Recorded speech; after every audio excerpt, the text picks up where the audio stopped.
February 15ರಂದು ಆರೋಗ್ಯ ಮತ್ತು ಕುಟುಂಬ ಕಲ್ಯಾಣ ಇಲಾಖೆ ಶಿರ್ಸಿ, ಗ್ರೀನ್ ಕೇರ್ ಸಂಸ್ಥೆ ಶಿರ್ಸಿ, ಇಕೋ ಕೇರ್ ಶಿರ್ಸಿ, ಸಂಕಲ್ಪ ಟ್ರಸ್ಟ್ ಶಿರ್ಸಿ ಇವರ ಸಹಯೋಗದೊಂದಿಗೆ ಹಿರಿಯ ನಾಗರಿಕರಿಗೆ ಉಚಿತ ಆರೋಗ್ಯ ತಪಾಸಣಾ ಶಿಬಿರವನ್ನು ಶಿರ್ಸಿಯ ಸುಯೋಗಾಶ್ರಯದಲ್ಲಿ ಆಯೋಜಿಸಲಾಗಿತ್ತು. ಕಾರ್ಯಕ್ರಮವನ್ನು ಶಿರ್ಸಿಯ ವಾಣಿಜ್ಯ ತೆರಿಗೆ ಅಧಿಕಾರಿಗಳಾದ ಭುವನೇಶ್ವರಿ ಪಾಟೀಲ್ ದೀಪ ಬೆಳಗಿಸಿ ಉದ್ಘಾಟಿಸಿದರು. ಕಾರ್ಯಕ್ರಮದಲ್ಲಿ ಮುಖ್ಯ ಅತಿಥಿಗಳಾಗಿ ತಾಲೂಕು ಆರೋಗ್ಯ ಅಧಿಕಾರಿಗಳು ಡಾಕ್ಟರ್ ವಿನಾಯಕ್ ಭಟ್, ಕಸ್ತೂರ್ಬಾ ಆಸ್ಪತ್ರೆ ಕಾರ್ಯಾಚರಣೆಗಳ ಉಪವ್ಯವಸ್ಥಾಪಕರು ಮತ್ತು ಗ್ರೀನ್ ಕೇರ್ ಸಂಸ್ಥೆಯ ಅಧ್ಯಕ್ಷರಾದ ಡಾಕ್ಟರ್ ಶ್ಯಾಮಸುಂದರ್ ಎಸ್, ಅಸ್ಮಿತೆ ಫೌಂಡೇಶನ್ನ ಕಾರ್ಯನಿರ್ವಾಹಕ ನಿರ್ದೇಶಕರಾದ ಡಾಕ್ಟರ್ ರಿಯಾಜ್ ಸಾಗರ್, ಕರ್ನಾಟಕ ರಾಜ್ಯ ಸರ್ಕಾರಿ ಫಾರ್ಮಸಿ ಅಧಿಕಾರಿಗಳ ಸಂಘ ಜಿಲ್ಲಾ ಶಾಖೆ ಉತ್ತರ ಕನ್ನಡದ ಅಧ್ಯಕ್ಷರಾದ ಶ್ರೀ ಮಹೇಶ್ ಡಿ ನಾಯಕ್, ಬೆಂಗಳೂರಿನ ಖ್ಯಾತ ಉದ್ಯಮಿಗಳಾದ ಶ್ರೀ ಶಂಭು ಕುಮಾರ್ ಪುರೋಹಿತ್, ಸಂಕಲ್ಪ ಟ್ರಸ್ಟ್ನ ಅಧ್ಯಕ್ಷರಾದ ಶ್ರೀ ಕುಮಾರ್ ಪಟ್ಗಾರ್ ಮತ್ತು ಇಕೋ ಕೇರ್ ಸಂಸ್ಥೆಯ ಅಧ್ಯಕ್ಷರಾದ ಶ್ರೀ ಸುನೀಲ್ ಬೋವಿ ಅವರು, ಗ್ರೀನ್ ಕೇರ್ ಸಂಸ್ಥೆಯ ಉಪಾಧ್ಯಕ್ಷರಾದ ಶ್ರೀ ಪ್ರಶಾಂತ್ ಮೂಳೆ, ನಿರ್ದೇಶಕರಾದ ಉದಯ್ ಜಯಪ್ಪನವರ್, ಸಲಹೆಗಾರರಾದ ಶ್ರೀಧರ್ ನಾಯ್ಕ್, ಮಾಲಿನಿ ಶ್ರೀಧರ್ ಮತ್ತು ಗ್ರೀನ್ ಕೇರ್ ಸಂಸ್ಥೆಯ ಶ್ರೀಮತಿ ಉಪಸ್ಥಿತರಿದ್ದರು.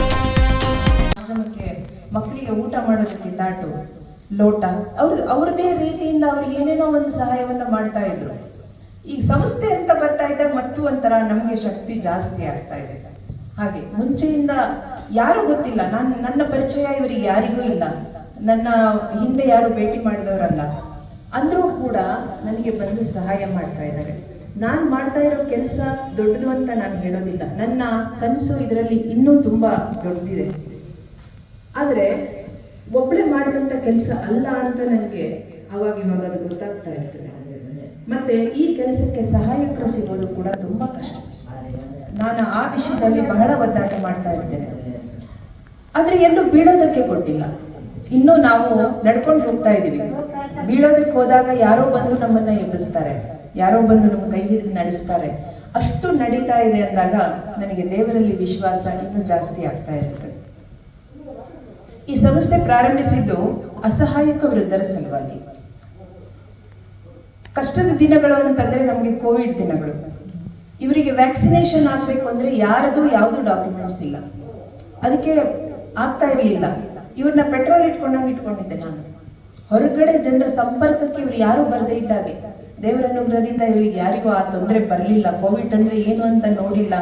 ಆದ್ರೆ ಅವಾಗ ನಾನು ಇವರ ದೃಷ್ಟಿಯಲ್ಲೇ ನಾನೇ ಒಂದು ದೊಡ್ಡ ವಿಲನ್ ಆಗ್ಬಿಟ್ಟಿದೆ. ಯಾಕೆಂದ್ರೆ ಇವಳು ಯಾಕೆ ನಮ್ಮನೆಲ್ಲ ಹಿಂಗೆ ಕಟ್ಟಾಕಿಟ್ಟು ಯಾರನ್ನೂ ಭೇಟಿ ಮಾಡಕ್ ಕೊಡ್ತಾ ಇಲ್ಲ, ಆಶ್ರಮಕ್ಕೆ ಯಾರು ಬರ್ತಾ ಇಲ್ಲ, ಏನಾಗಿದೆ ಅಂತ ಅವ್ರಿಗೆ ಅದರದ್ದು ಅಂದ್ರೆ ಸೀರಿಯಸ್ನೆಸ್ ಗೊತ್ತಾಗ್ತಿರ್ಲಿಲ್ಲ. ಅಂತ ಸಮಯದಲ್ಲೂ ಕೂಡ ದಾಟೋಯ್ತು. ಅವಾಗ ನಾನು ಆರೋಗ್ಯ ಇಲಾಖೆನ ಸ್ಪೆಷಲ್ ಆಗಿ ಆವಾಗಿನ ಎಸಿ ಮೇಡಮ್ ಅವ್ರನ್ನ ನಾನು ಪ್ರೀತಿ ಬನ್ಸ. ವೀಕ್ಷಕ ಮಹಾಪ್ರಭುಗಳೇ, ನಮ್ಮ ಚಾನಲ್ ಅನ್ನು ಸಬ್ಸ್ಕ್ರೈಬ್ ಮಾಡಿ, ಶೇರ್ ಮಾಡಿ, ಪ್ರೋತ್ಸಾಹಿಸಿ.